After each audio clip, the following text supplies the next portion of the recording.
Kia ora everyone and welcome to another episode of Untidy. My name is Matilda Green. I'm a content creator and mother of 3 children and 1 little Jack Russell.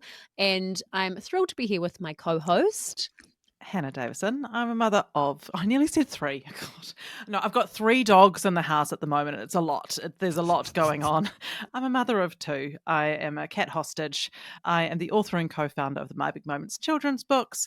I'm a reluctant dog sitter and having to retrain someone's dog currently and just questioning some life choices, if I'm honest. However, today we are very excited because we get to chat to a legend of New Zealand TV, radio and podcasting, Petra Bagust. Many of us have very fond memories of Petra from the iconic Ice TV days. She's been a beloved and respected presence in media ever since on TV, radio and now podcasting. Petra is the host of award-winning Grey Areas podcast that brings into conversation topics affecting us as we age that are all too often under-acknowledged and overlooked. She's also the host of Sunday Sanctuary, a safe space she's created for spiritual chats that nourish the soul. She's a media chaplain, speaker, presenter and host, and today we invited Petra to hang out with us, not just to glean her wisdom as the wahine toa that she is, but also as a fellow neurospicy ADHDer to talk about her journey and how this discovery and diagnosis has changed the way she views herself and her world. Petra, welcome to Untidy. Tēnā kōrero, so lovely to be hanging out with you, luscious ladies, for the day. Oh, we are so excited to have you on. And first of all, can we just acknowledge that we've got a bit of a Christmas vibe going on? Oh, we do. You know, We're festive. There's We are red red and tops, green all over. there's green, there's like green foliage in the background. It's, oh God, We're just a few fairy lights short and a little bauble, aren't we? We're so prepared for Christmas we can hardly believe ourselves. That is not my usual style. Normally I yeah. come like knee sliding into Christmas with great Exactly. urgency. This counts. Look at your carpet, matches your top and your plant, Hannah. Yeah. The Incredible. carpet matches the drapes. Who Hello. would have thought? As they say. Well, anyway, we're not here to talk about Christmas as much as I love Christmas, but Petra, many of us will be feeling quite the sense of nostalgia having watched you on Ice TV during our, precious coming of age years. So I love how you put that. what do you think about most when you remember that time at the start of your career? I remember it being like the adolescence I never had. I was a very well-behaved firstborn daughter. And Right. I think I lived up to almost every expectation of my mother's, mostly. And so I enjoyed that. Like that worked for me, right? It didn't cause me massive amounts of suffering to work hard at school and get a part-time job and follow the rules and be liked by adults. But it also involved probably missing out on a little bit of fun. And so Ice TV was like being paid to be a teenager. Oh my God. With 2 of the best humans in the world. So my fondest memories, of course, are shenanigans with the most magnificent Nathan Rarere and John Bridges, who are both still in broadcasting. One's working with Paddy Gower, one's working with RNZ. And yeah, we ended up in this beautiful dynamic where we didn't know each other, but they became like my brothers. So annoying and delicious in equal measure. And they would drag me to Wendy's. We never ever went for a coffee, just saying. I'd say, do you want to stop for a cup? And they're like, no. And we got to be creative. We got to try stuff out, film our, I mean, for people who are growing up with a camera in their hands, the opportunity we had was quite revolutionary. We drove around with camcorders, shot our own stuff on lo-fi technology, and then had it edited up by these brilliant director-producers, and we made funny, authentic, vital television that put more New Zealanders on air. It was just the best. I also remember blowing stuff up and throwing things off a building. Because it was sort of first of its kind, wasn't it? Because I don't remember anything else like it around that time. No, there was a lot of regional television, so that whole concept of a local city having its own TV station. And I'd worked first, swapped waitressing part-time for being a VJ, a video jockey on Cry TV, which was Christchurch's own music TV station. Started up by an independent local guy. And yeah, so this was like on a national level, but we were making stuff up. And we were hitched to a production company for the first year, so it was much more formulaic in our production of nice short stories about dog hotels, which the director would have gone out and asked all the questions and got all the answers, and she wrote them all down on a document. And I got given the sheet of paper and went, well, I don't need to ask these questions because you already know the answer. And she was like, no, but we don't have it on camera. So it was really, it blew open and became this very responsive, organic, flexible, and I hope lots of integrity. I mean, we ended up with a live audience and playing live New Zealand music and interviewing every band that came to town. It was very... just fantastic. It was amazing. It was so much fun. Did you realise that that was just going to be so iconic for so many Kiwis? Because also we had no idea. No, we had no idea. Yeah. You're just doing your thing. We were just doing our thing. I think a key to perhaps the subsequent iconicness was the fact that we laughed with the audience. We laughed at ourselves. We had this very good sense of humour, helped by having a comedian like Johnny Bridges in the band and a radio dude like Nathan. But yeah, we weren't laughing at the audience and we weren't taking ourselves too seriously. Yeah. We played. There was a lot of play. Are you're all still friends? Yeah, we are. We had breakfast last Friday. Did you? But honestly, trying to get those boys together is like herding cats. My brunch quota with the boys is low this year. So Nathan has now called it Final Friday. So we're going to try and get together for brunch on the final Friday of every month. Say that fast with a bunch of water in your mouth. Are you still kind of channeling that oldest daughter energy with those two, sort of trying to organise them? No, yes and no. No, I never did. I never was. I wasn't the firstborn daughter with Nate and John. John was older and way more nerdy than me even, like very much honours with distinction material. First class honours, sorry, Johnny. Oh, right. Nah, but I am socially oriented, so I don't mind being the one that rings her. I've got the energy for it. I want to see them badly enough to organise it. Yeah. And did starting at Ice TV prepare you well for a career in media? I think starting in that sort of way? Yeah, weirdly enough, most of New Zealand television people will say it's a sink or swim scenario. You get sort of chucked in front of a camera and you sink or you swim. And that was a wonderfully, I mean, there were elements of it. We were employed for 36 weeks a year and the rest of the time it was, look after yourselves for the first couple of years. So I filled in doing the weather. In truth, when you're on young people's television or youth TV, there was no pathway to get beyond that. So I would hold my palm open and I would be like, I wonder what I'm going to do this year. Like there was very much a sense of wonder what will fall from the sky, wonder what will show up. And I didn't hold on to my career. Every year I was like, wow, I'm on telly again this year. So yeah, it was very much a new adventure each year. That's a really nice way of putting it, actually, because I think the nature of the TV industry as well is it's so difficult to plan anything because it's constantly changing. You don't know what's coming up. You don't know what avenue someone else thinks that you might be right for. So or wrong for. Or wrong for, exactly. So that's a really nice way to think what will fall from the sky next year. Yeah. And look, I think my subsequent discovery of neurodiversity illustrates or illuminates for me how I can live as a contractor. I really thrive. And that's also my personality type. I'm fine not knowing what's happening next. It doesn't mean I don't want good things to continue.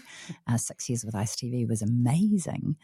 And it didn't mean I didn't want new adventures to start. I got to do an international travel show and I'd wanted and yearned for that for years. So I think that somehow being able to respond or go with the flow and not being ultra attached in terms of routine is not my friend. Newness is my friend. So that makes that lifestyle and I wonder what will show up more comfortable for me than it might for other people. Yeah, spent a life as a contractor mostly. Beautiful. You've had a lot of roles that have, spanned TV, radio, podcasts, live presenting. Do you have a favourite format or something that like one that you've particularly Of course loved? I do, Hannah. My I think favourite I know what format you're is gonna say. podcasting. My favourite is the one I'm doing now. But it's also, look, to be very real for a moment, there is a magic and an intimacy with podcasting that television can't even come close to, in so much as form and content are always intention. If you don't have pictures for TV, you don't have a story. And maybe that's changing because now, of course, our podcasts come out as vision and audio, and you yourselves have experienced some of the highs and lows of that. I did a double episode with one person, the only person I've ever done a double episode with, and we lost all the footage. So that came out and will remain an audio only episode. But look, it's the intimacy. I don't know how many women have come up to me and said, oh, it's like sitting around a campfire and I'm part of it. Like, I think podcasts allow everybody to sit at the table. It's a beautiful, magical thing. Yeah, Oh, that is what definitely, we because love. there's something really nice about feeling like you're part of a conversation, but there's no pressure to contribute. You know what I mean? It's sort of the pressure's off, but you still feel included. It's quite unique. Yeah, that's a lovely way of putting it, Matilda. Yeah. And look, pictures are powerful too, right? So Yes. I loved my TV years. Like, I loved them. But there's, we used to film in the National Travel Show. We'd film for 12 hours to get a 5-minute piece, or a 7-minute piece for 12 hours, and a half a day, 6 hours, or 5 or 6 hours for a 5-minute piece. So, yeah, a lot of work, a lot of hurry up and wait. Yeah, it is quite different. And what about when you became a parent, Petra? Like, how did that change the way that you navigated your career? As a first-time mum who I knew I wanted kids and was fortunate enough to get pregnant, I'd only been married for 2 years when we got pregnant, and I knew I was getting married at 28, so I needed to get on that baby bus. So gave birth as a 31-year-old for the first time. So sort of 3 years into our gig as a couple. And I was in a position of having quite a well-established career, and was both surprised and delighted by the fact that TV3 were super supportive of that. And I just made a personal, like a decision to stay at home for the first 6 months, I think. Maybe it was more. I can't quite remember now. But I made the decision I'd miss a breastfeed. So I shot for half days, and that came into play more with subsequent children. I think there's a slight shell shockness with the first one for me, where I was like, holy, my life as I knew it is over now. And subsequent children, it was like, oh, my life's just a little more of this and a little less of this, rather than my life being transformed by the addition of that first child was profoundly transformative, as I'm sure many parents relate, or mums especially. And so I did. I was pretty committed, probably to just that, like an internal sense of wanting to be available to my children, keen to breastfeed, and then knew and had talked to the wonderful doctor I had at the time, who said for some women it's more life-giving for both the mother and the child for the mum to work 2 days a week. Like, there are, depending on what culture you come from and what position in that culture you hold or occupy, actually don't think of not working as success or failure, or working as failure or success. Like, it's a really tricky thing if we're externalizing our achievements as a mum, achievements, even our success as a mother. If we're going, I am successful if X, Y, and Z, if I work this many hours, or I earn this much, or I don't work this many hours. So I really tried probably to avoid the mother guilt as much as possible. Don't know if I did that very well, but I do remember going, oh, this is a small season, and if I can just do half days once they get to a certain age, yeah, that will work for me. So I remember with the boys specifically, like, I'd go to work and I'd shoot for the morning or the afternoon. Yeah, miss a feed. I'm surprised by the advice that you were given then, that sometimes it's best for mother and baby that she works 2 days a week, because so many people have the opposite experience of feeling, getting given a perspective from someone in some kind of authority that actually detracts from what might be the best thing for them and their baby, Like, I think that comment was actually a real gift, such a sense of permission, because when you have that baby, you also give birth to this like mother guilt that you didn't even know was a thing until Wow. that child comes out of you. Mm. And yeah, I think that was incredibly fortunate. I agree. It opened up the idea that I might have needs that needed to be met for the well-being of the baby and myself, like that our family could be more well if I could make decisions that would make me as well as possible. And so I also had to lower my bar. I remember hanging out probably with the same doctor who said, honey child, don't think that was an exact quote, honey child, if everyone's alive at the end of the day, that's a successful day. Like, I was like, oh gosh, we can really lower the bar. Yeah. I was shooting for up here, I know. I was like, wow. Because I think even, and I don't know if this is ADHD or not, but for me to have achieved enough in a day is almost impossible. There's always more one could do, surely. And moving fast at pace and getting stuff done, even if it's not productive stuff, somehow was this way of being I had in the world.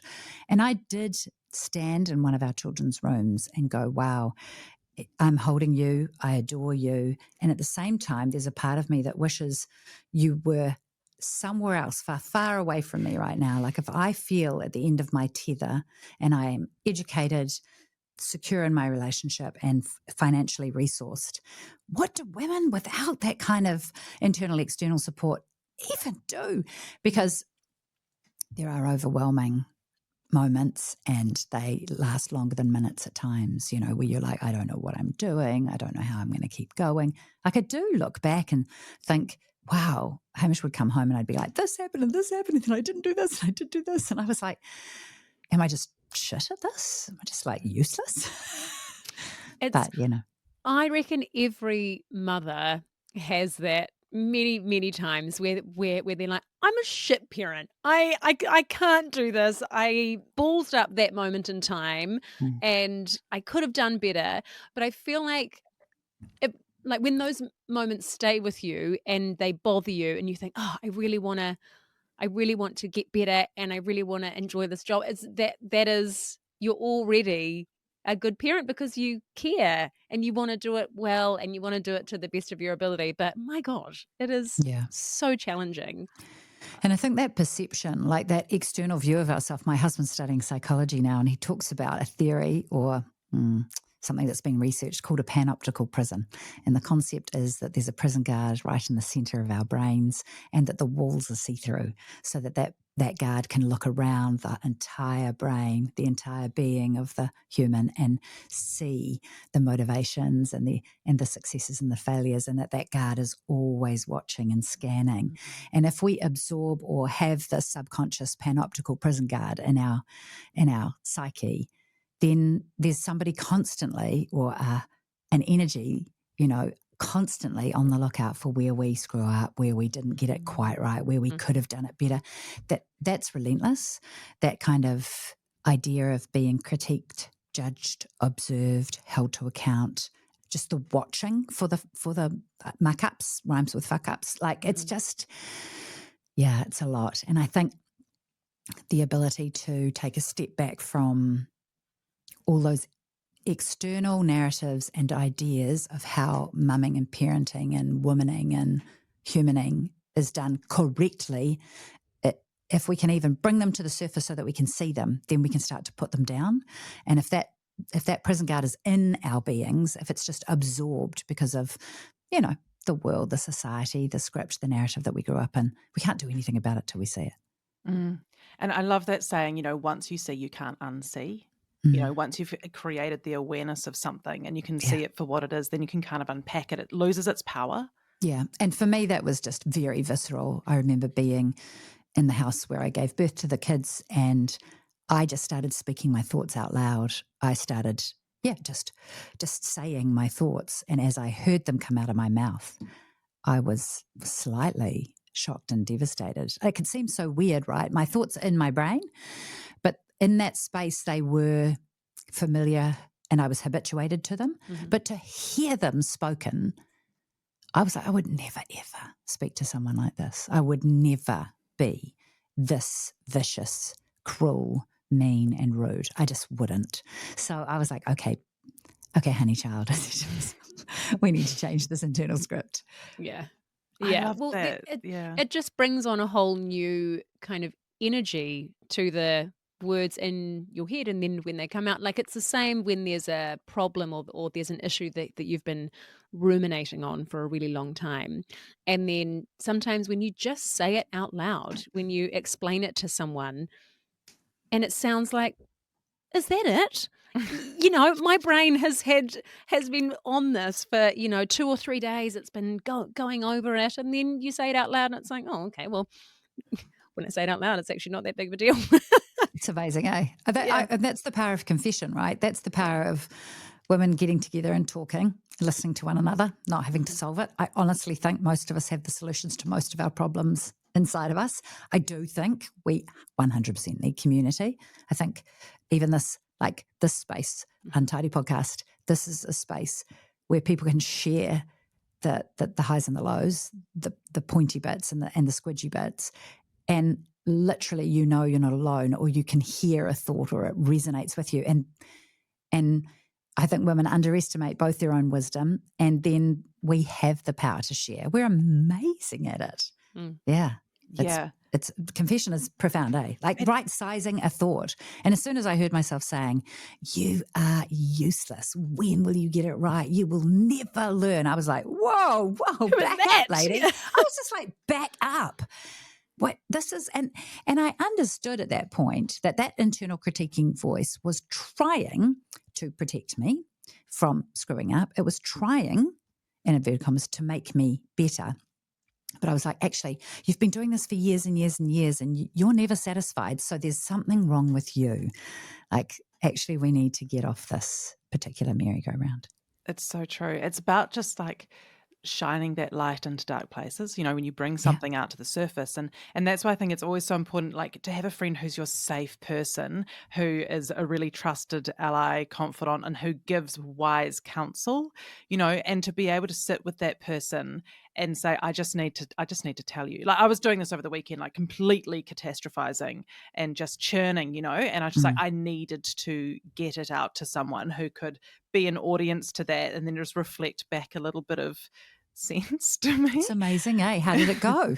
So well. And there was wine and cheese, and so good. and the real cherry on the top. We know how to do it, right? Like, we know how to do it. And I think that's a great tool that you've explained, just like saying the words out loud. And it's something that I've done before. And, like, I'd take myself to the beach where you can walk along and no one can hear you. So you can say the things and then you can talk back to yourself. Like, and you're just like, I just need for no one to hear this, because you can have this kind of two-way conversation with your internal dialogue and verbalizing that, and then just be like, just coming in as the friend, and the witness to that, and being like, no. And you can do it in the bathroom if you can't get to the beach, and you can do it in the backyard if you have to do it somewhere. You can do it with a jacket over your head. Yeah. Don't delay. Yeah.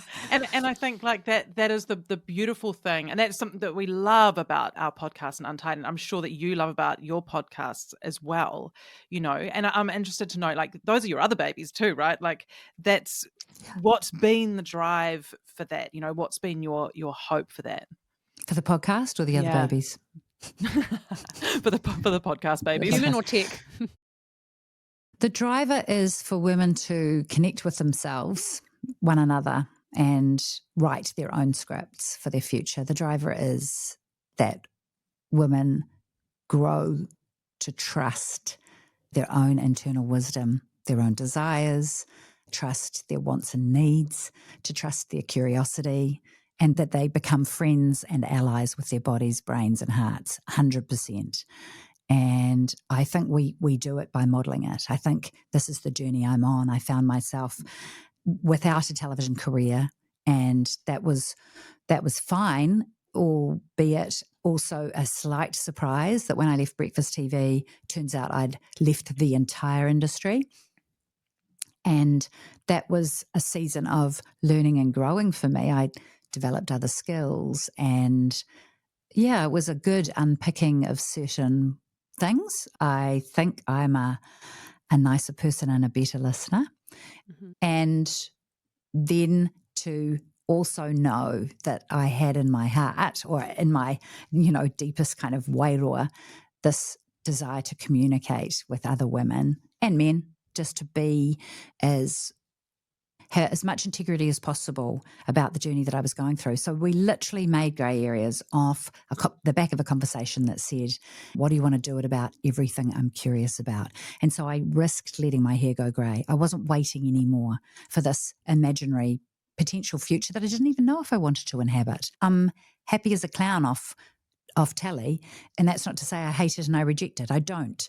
It was just this magnificent season, and I'm more passionate about, and the work of podcasting is more impactful, I believe, than even the television season was. So it's like, can I be patient with myself and with this journey, and then letting my hair go grey and going, can I do this? There's not a single other woman on telly with, silver hair that's not, an actor. So, yep, I can do this. Can I lean into this tricky, sticky situation called perimenopause that we're supposed to be ashamed of and silent about? Yes, I can do it. Can we talk about neurodivergence? And so there's just all these different topics along the way, but they're pretty much all something I care about deeply.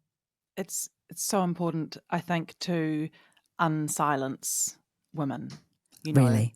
It And really, look, really is. Really, seriously, yes, let's unsilence ourselves. Because that has been how it has been for time immemorial, Yeah. And that power to use your voice and have these conversations, and for them to be normalized in society. And it seems such a small, it seems like, why are we even talking about this? It's 2025, but it is an issue. We are finding our voice, and we have to keep using it, because now that we live in a time where we can use our voice and we can speak up, and we have to do that. We cannot let that go. It's good to hear people from our culture with our accent who are living in this time and place right here, right now. I think, people are, oh, you should go to Australia, you should go to this. I'm like, maybe, but really, I know who I'm making this for, and it's at its heart, it's for women who are living in this season in Aotearoa, New Zealand. It's good. Yeah.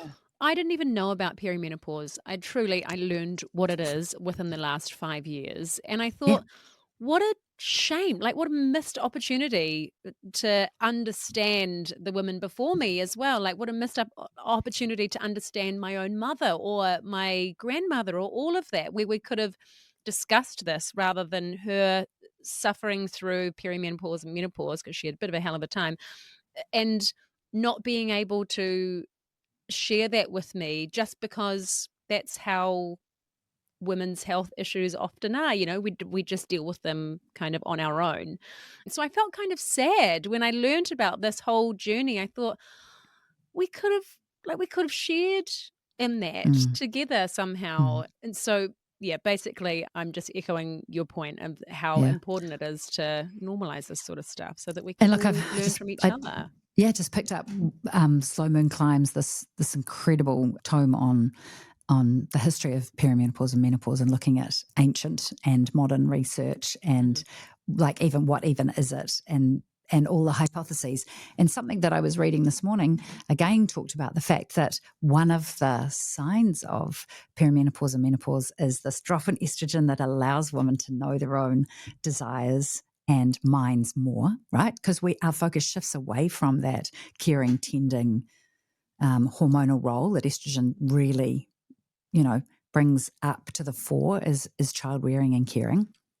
And so you get these stroppy older women, and you get these women who are doing things based on understanding and having agency over their own minds and time, so their own resources.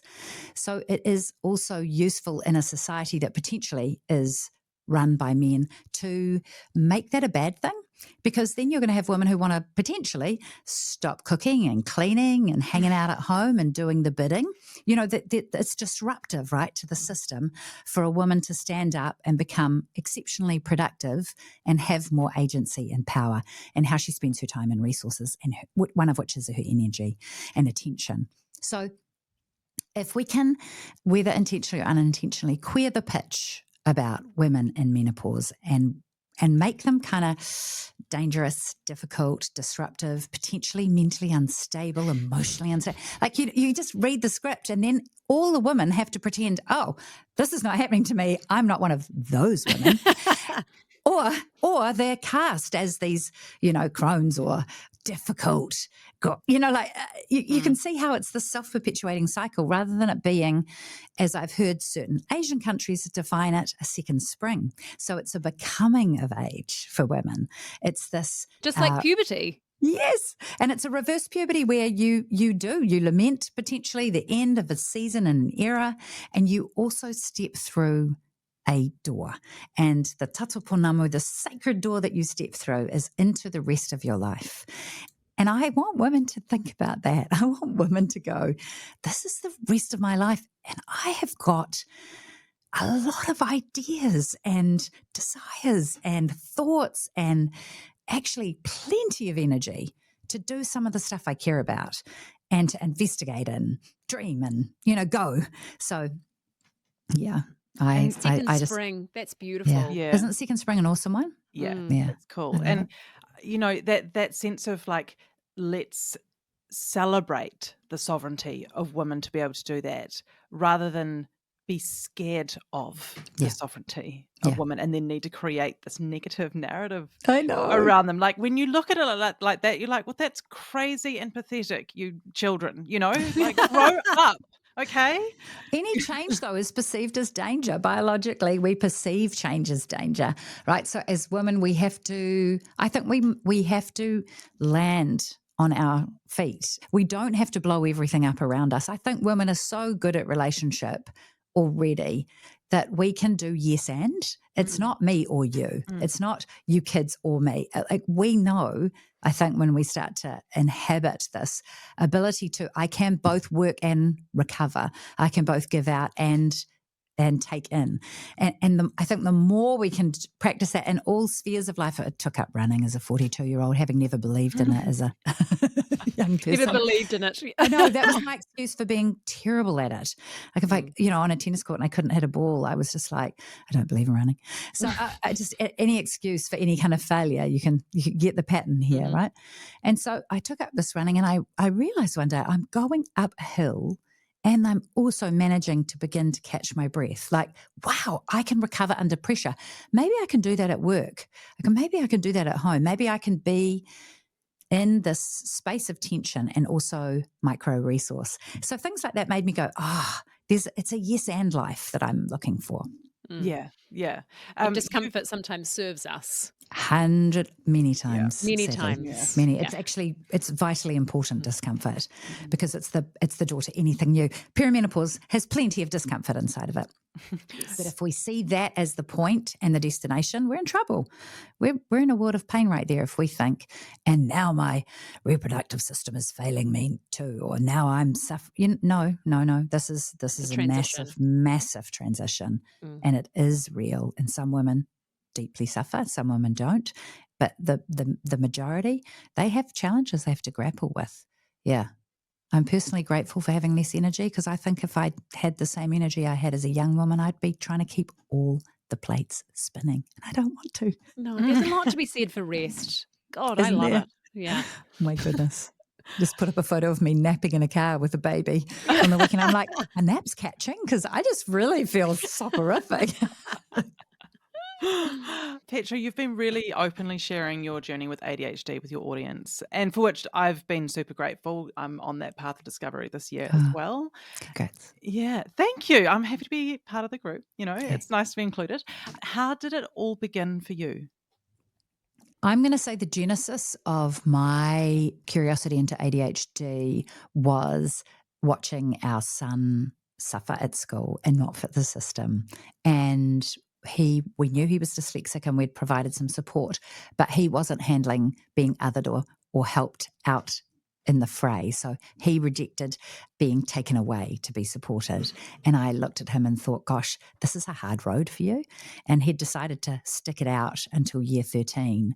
And I just started to get suspicious. What if maybe I intersected with some kōrero around ADHD. It might have even been a podcast. A friend of mine, Are Mental, I remember listening to his podcast pretty early on in my journey and watching our son and watching just the wrangling that he was doing to try and stay focused and get stuff done.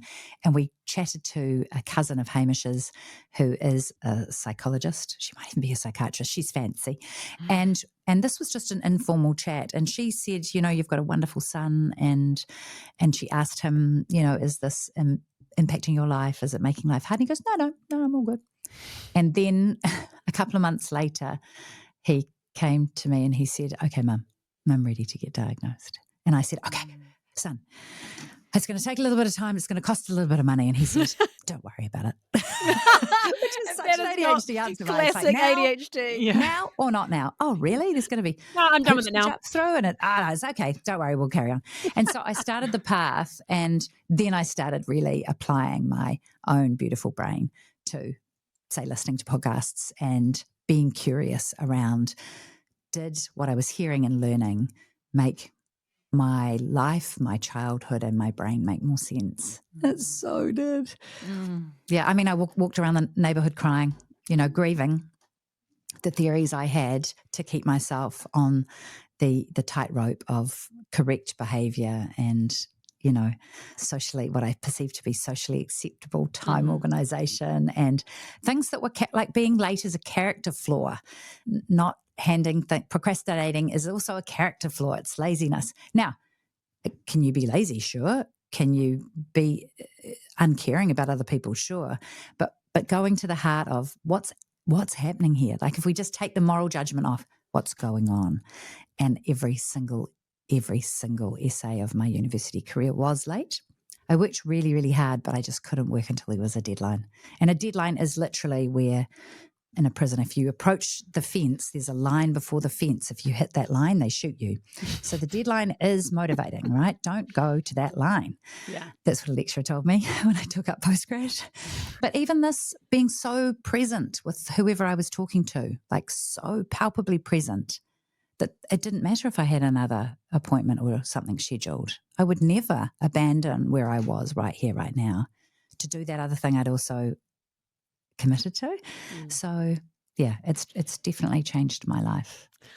Yeah, it's been an interesting time because I think the ADHD thing gets a bit of a bad rap because people think, oh, well, everybody thinks they are ADHD now because of, like what they hear on podcasts or what they see on Instagram. But on the flip side of that, how validating for so many people who had such a hard time during school. I was exactly the same. Truly, I could not hand anything in on time. And then I ended up leaving year 13 halfway through because I was just on a sinking ship of failing everything.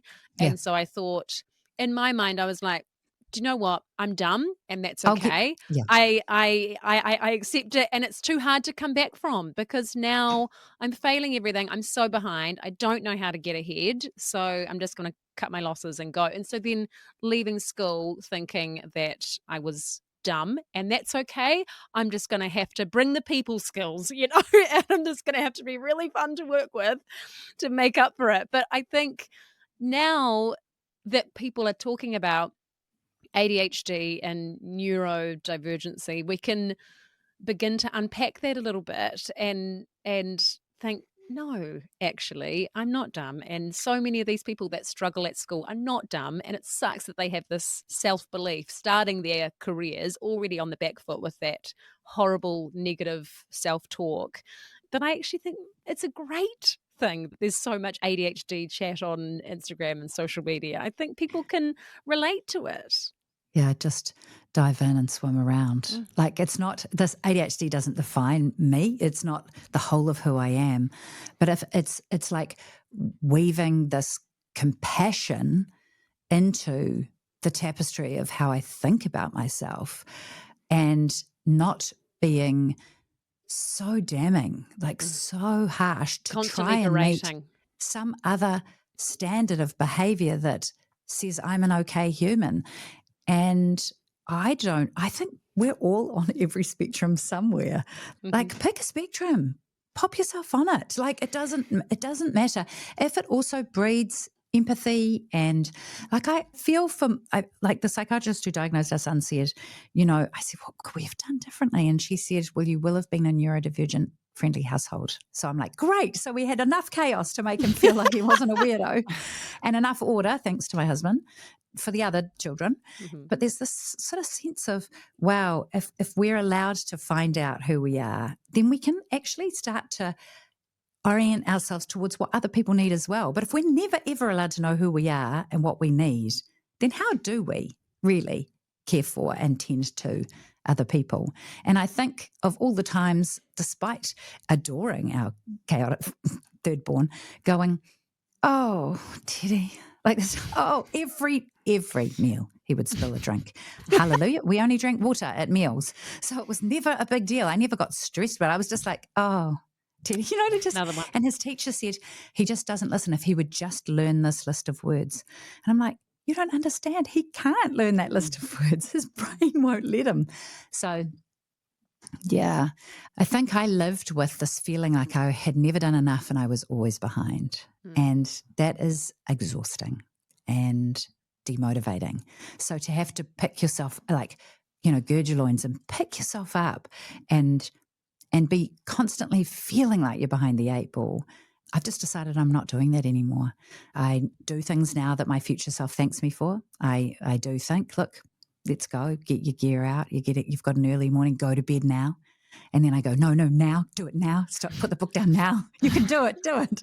Like, I can speak to myself kindly and with humor, and I can actually invite myself to take action that will make life more peaceful, more easy. Yeah. Yeah.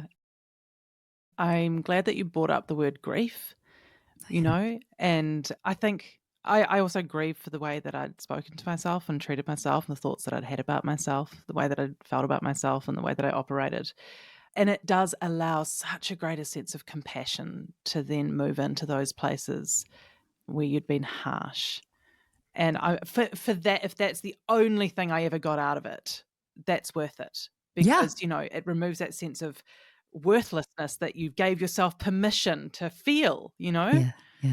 But like, who cares if you got a diagnosis? If that's the result, like, yeah, hello, right. And look, I mean, for those watching online, my fingertips are together, and I've created a mountain shape. That's fixed point living, right, Matilda? Where the school system says to you, unless you get these grades, like, you're moving towards a point in the future that's ever like decreasing, like closer. You get that degree, that certificate, that qualification, that thing out there that says you are intelligent. It's like a point.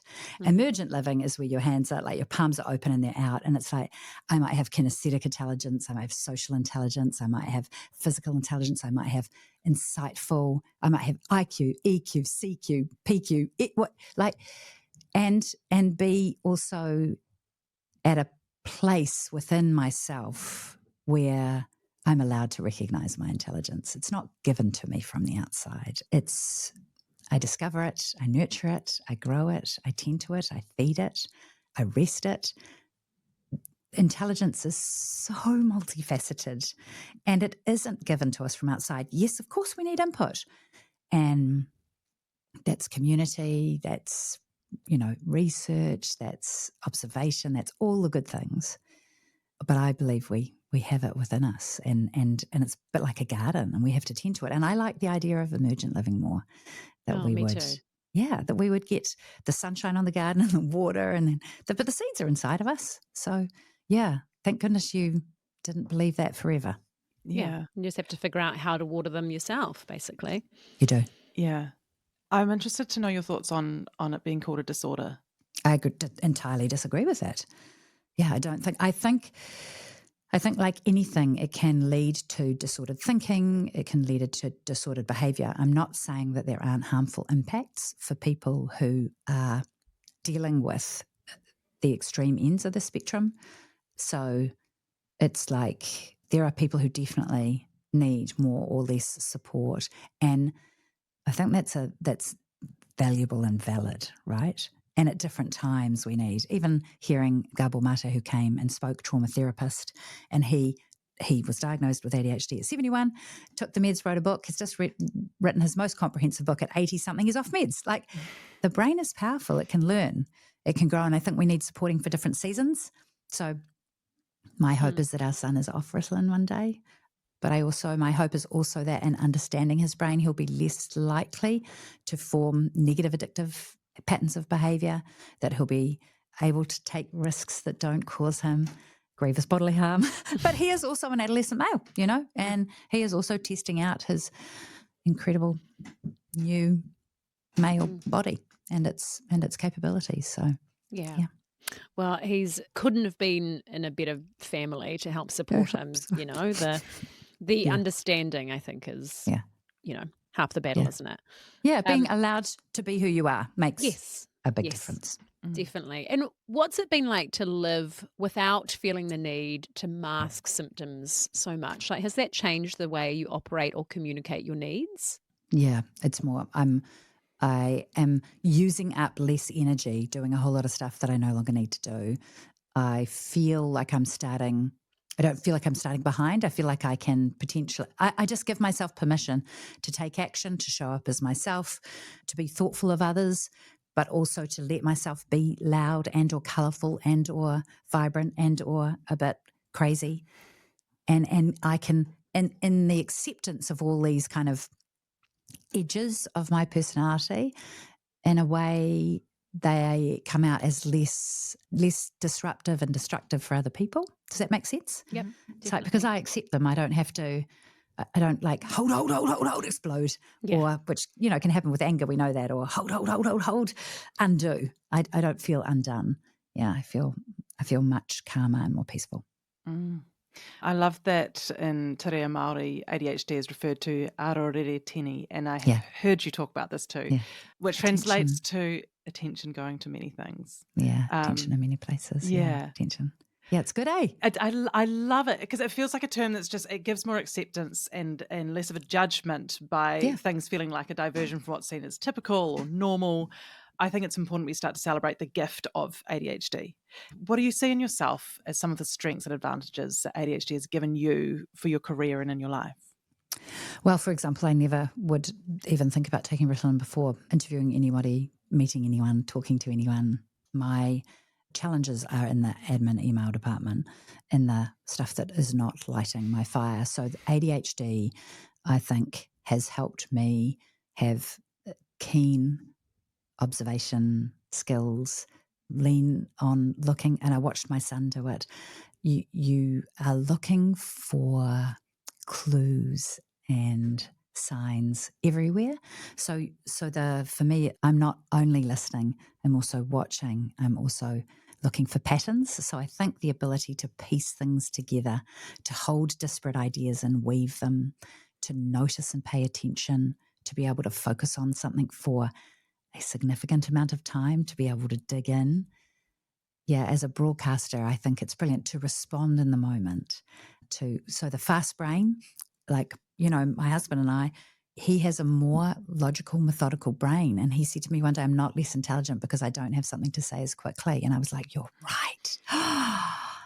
Because I can make it like fast is best, but my new mantra is slow is smooth, smooth is fast. So in celebrating what the fastness is good for, it's not good for everything.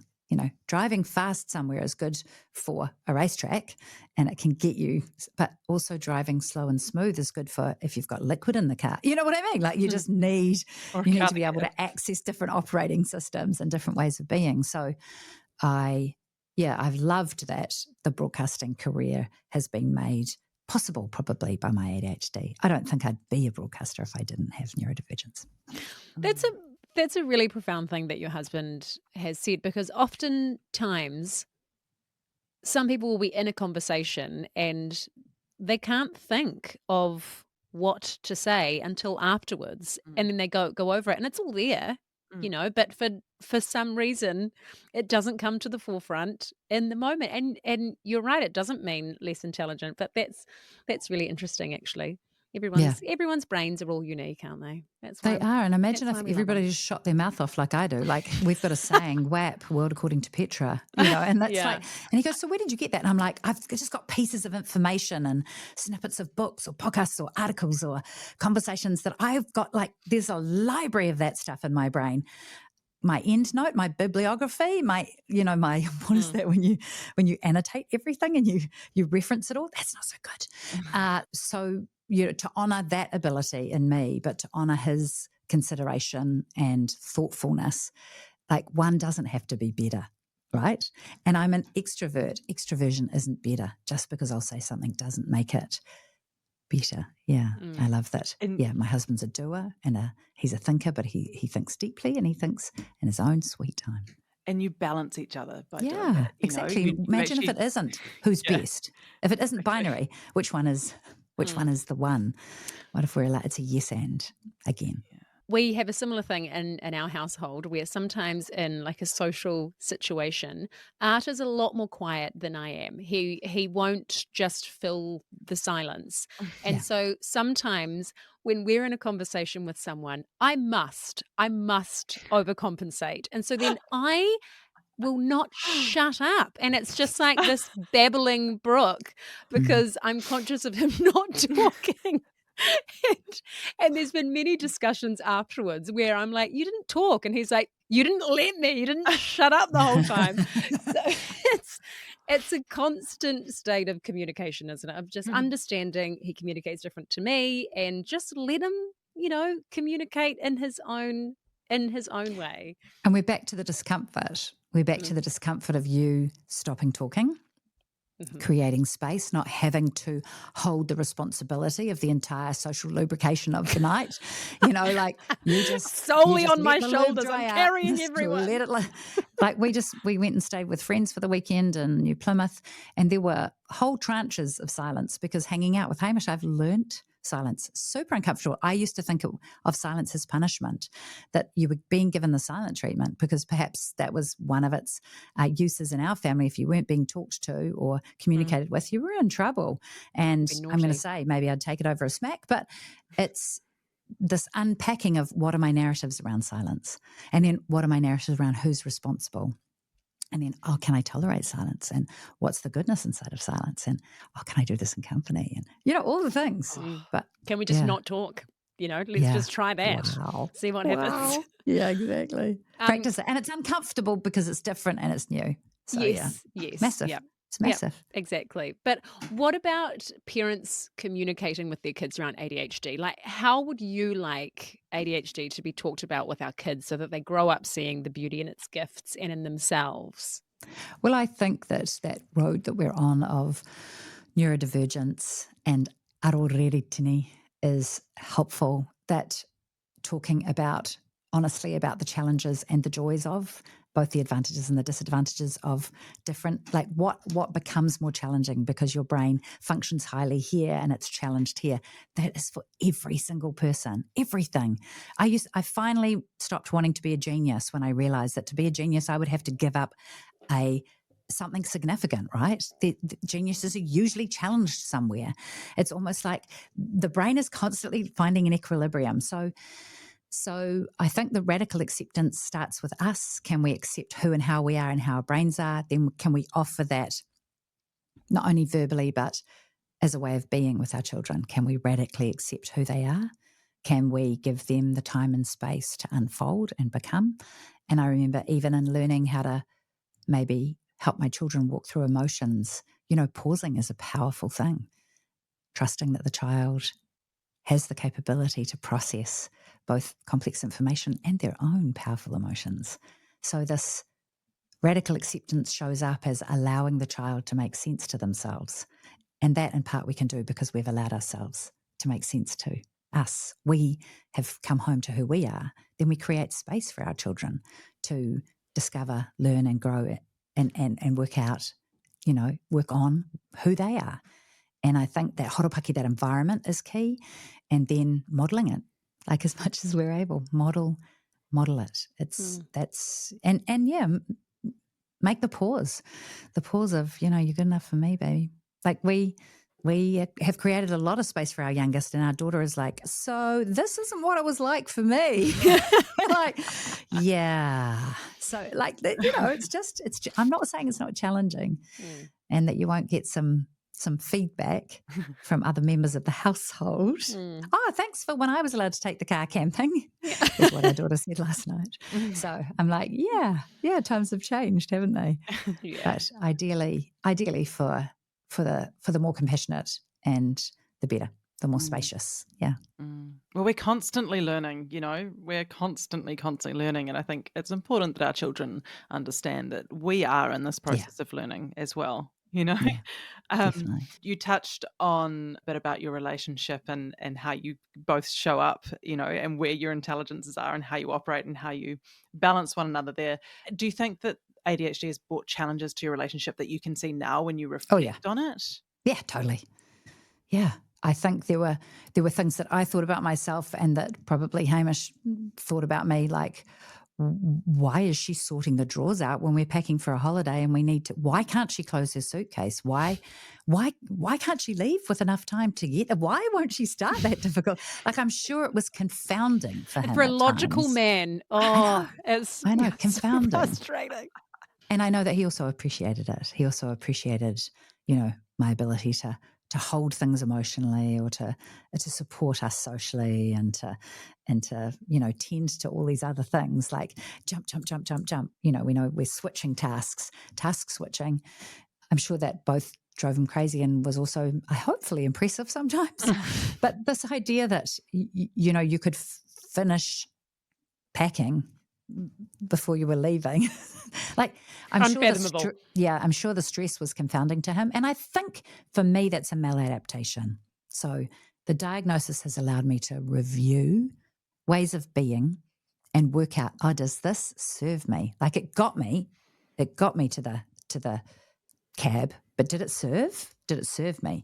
No, I no longer desire this on-ramp to this holiday. I don't want the stress. And then because I go, I see, okay, you can't do it until there's enough pressure. Or if I do it, if I am in a hotel room having emceed a gig and I'm still watching a movie at 1 a.m, I go, look at you. Oh, well, never mind. Like, I've just more chuckling, more like, oh yeah, okay. So that did that work? Maybe not, but yeah, okay. We just move on. Less judgment and also more agency. I feel like I've said that word a couple of times now, but I'm like, do I want to be packed before we go? Oh, that would be fun. Or do I want to leave it to the last minute? And, or do I want to leave it to the last minute and I know I can do it? Yeah, I do. So I've got freedom because I can choose. Yeah. Well, I think being able to be playful about it is important too, isn't it? Because sometimes you can get so like, oh, why can't I do this? Why can't I just do this? I mean, I left Milo's bloody bike at the park the other day because I was so focused on getting everyone in the car. Yes, you were. That, we got in the car and we drove off. And then 2 days later, Art said, did Milo's bike make it back from the park? And I was like, and I was just so annoyed at myself because I was like, it really felt like I had everything sorted. Yeah. Kids were happy. We had a great time. I was like ticking off tasks. I'm mumming it. I'm in the zone. Felt really proud of myself. And then I get quite defensive about that sort of thing because I'm like, well, I had a lot on. And he's like, it's okay. It's fine. But just being able to, I think, just chuckle about these things and be like, yeah, left the bike there, didn't I? Yeah. Left the bike there. Yeah, left my camera in a park, left my new camera in a park. Just got up, packed. Like, you're on to the next thing. I used to call myself the greatest loser, like not because I was a loser, but because I was able to lose something. Like I would always leave something behind. But that's where my slow is smooth is fast has taken over. And rather than getting a kick out of just being like bang, bang, bang, and yeah, I can get a kick out of that. But can I also add a slower, smooth as fast moment at the end where I go, okay. And I literally yesterday went back into the house just to double check and there was nothing. I hadn't left anything behind. But I'm like, I'm able to slow down enough to proofread a document before I send it, mostly. Mhm. I'm able to slow down enough to, and I'm not expecting perfection, but I'm enjoying the reduction in chaos and the reduction in regret that the choice to slow down allows and gives me. It creates opportunity. Mm. But go you, getting all those kids to the park and back. That's Thank you. massive. Thank you. were Bike schmike. You know so what? awesome. Who needed that bike? You've done it. Like I left a jacket at a hairdresser and I was like, I hope whoever took my jacket is really enjoying it. Yeah, Went back that's 2 years true. later and they'd already looked for it. They found it. I was like, Really? The jacket came back. Oh, I mean, 3 days later, and in the dead of night after I finished work, I went back and was like, maybe it's still there. You know what? Maybe it's just still in the same place. And of course it wasn't. Of course it But, wasn't. And look, you some win other some and you child is lose happy some, with right? it. Yeah. I think I used to feel so discouraged and upset with myself for losing things that when I realized I'd lost something, I wouldn't try and find it. Whereas now I think, oh, look, you've dropped it, you've lost it, you've left it. Just check now because you never know. And so because I don't have that weight of judgment of you are a loser, I am more likely to go, maybe. I mean, I did lose a gold earring the other day and I didn't call the cafe. I was like, oh, well, it was only gold plate. What are you going to do? Yeah. And I'm never buying those earrings again because that's the second time I've lost them. Yeah. Butterflies, they're not my we friends. have a little some days. giggle and we move on. Yeah. I know. No one died. No, exactly. Oh, Petra, we don't want to let you go because we've loved chatting to you, but I guess we have to. Thank you so much for coming on the show today and sharing your wisdom, and we just appreciate you so much. You just conduct yourself with so much mana and grace, and it's such a credit to you what you're producing and putting out in the world and what the path that you're paving for other women, and we appreciate you for that. I'm interested to know, on your show, is there anyone that you haven't talked to? Like, who would be your dream guest if you could talk to anyone? So many, Hannah. I've got a spreadsheet of people I'm desperate to talk to. I do. I am quite responsive in the moment, though. So I think I operate. So I'm like, I turn my radar on, and I'm like, who's going to show up? Mm-hmm. Like, who is it that I need to talk to this season? Yeah. So that's like asking me to pick a favourite child. I think it'd be fun to chat with Jacinda. I'd like to. Yeah, we want to. Yeah, we tried a couple of times. It's always been a ghosted. polite no. Oh, it wasn't even a polite no. It was just a ghost. Yeah. I actually think it's really, really important. Like, doing the podcast has made me see no as a piece of information. It's data. And I respect every no because I'm like, wow, you can do it. I'm really working towards it. I'm really working towards it. Yeah. Oh, gosh, no, there's too many humans in the world who I would adore to sit down with and kōrero with. And I just wanted to say thank you, Hannah, for the words that you just gifted me. And it's a team. I feel so privileged to make grey areas and be able to share it. And it's a small team, but the ability to make it and put it out there and for women to listen and love it has just been the joy of my working life. Oh, wonderful. Well, thank you so much, Petra. We've really appreciated your time. Cheers. Ngā mihi nui. Kia koutou. Take care out there, everybody. Lots of love. Bye. Thank you for listening to this episode of Untidy. If you enjoyed it, we'd love your support to keep making the show. The best thing you can do to help is subscribe by hitting follow in your podcast app and leaving us a little 5-star review. You can also now watch and subscribe on YouTube and check out how these millennials are keeping up with the cool kids on TikTok and the gram. Lastly, please share this podcast with your mates. It means that we can keep building this supportive community, keep giving you untidy episodes, and just keep doing what we love to do. Don't forget to check out mybigmoments.com for kids' books that make your tricky job of parenting a whole lot easier. Untidy listeners get a discount at checkout, so just pop in Untidy for 10% off your order. Lastly, we would like to thank all of the good people who make this podcast possible. Flicker Williams and Joe Rocker at My Big Moments for the beautiful artwork and design, Maxine London Creative for editing this episode, and Lana Byrne for creating our social content. And to you, our listeners, aroha nui, take care. We'll see you soon.